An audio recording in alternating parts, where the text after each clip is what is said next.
From Keene in the Shire, the Liberty Media capital of the world, this is Daryl W. Perry, host of FPP Radio News for Monday, March 6th, 2017. Silver is trading at $17.89 per ounce. Gold is valued at $1,234 per ounce. Bitcoin is trading at 1.8 cents, and the average price of Bitcoin is $1,269. Antiwar.com reports the Pentagon's latest official accounting of civilians killed in U.S. airstrikes in Iraq and Syria follows the same formula as the previous reports, admitting to just a tiny fraction of the number of civilians known to be killed and leaving the overall toll laughably below the estimates by interested non-government organizations. The Pentagon would only confirm 21 civilian deaths over the course of 3 months, despite those months covering virtually the whole start of the Iraqi invasion of Mosul. Indeed, just one media report from mid-January showed U.S.-led airstrikes killing 25 to 30 civilians in a single incident, though naturally this did not make it into the official count. Such undercounts have been consistent throughout the war, which has led to the bizarre situation in which the official death toll is 220 civilians, and monitoring groups like Air Wars have estimates more than a factor of 10 higher, with their most recent estimate of 2,463 civilians killed. With so much of the U.S. war focused on densely populated cities, it is not all that surprising that there would be such a large number of slain bystanders, though the desperation of military leaders under both Obama and Trump to make the war look successful is such that they will never admit as much. Are you an advocate for free market money? Then you need Spendabit in your arsenal, the search engine for things you can buy with Bitcoin. Spendabit aggregates millions of products from thousands of Bitcoin-enabled merchants. Keep your money in the free economy. Visit spendabit.co today.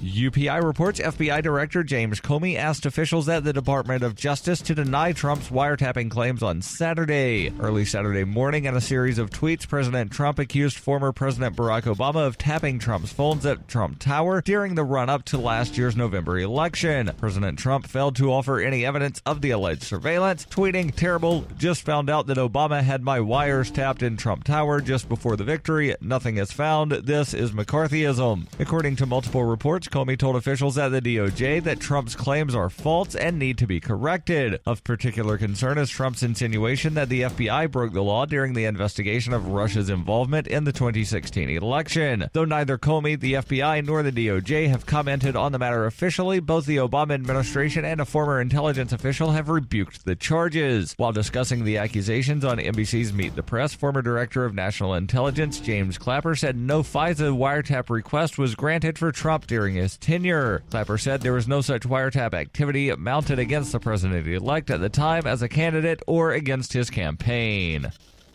For nearly 40 years, Roberts & Roberts Brokerage has been a trusted source for buying and selling precious metals like gold and silver. They also take Bitcoin for precious metal purchases and have permanently removed the minimum purchase amount for all orders paid in the digital currency. Call Roberts & Roberts today for knowledgeable advice on buying and selling precious metals and a forward-thinking approach to new technologies. 800-874-9760 or visit online at rrbi.co.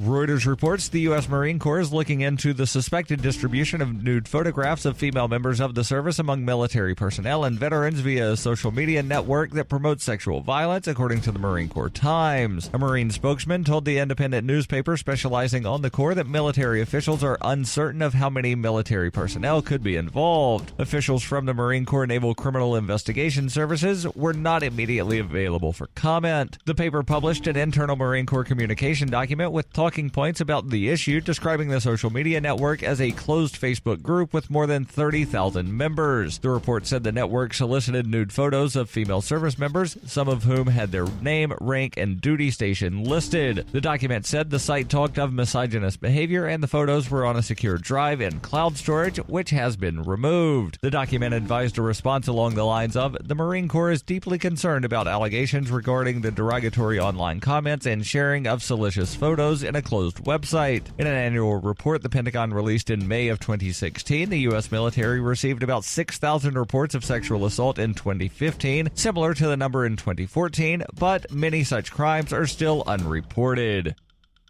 This has been FPP Radio News, online at fppradio.com.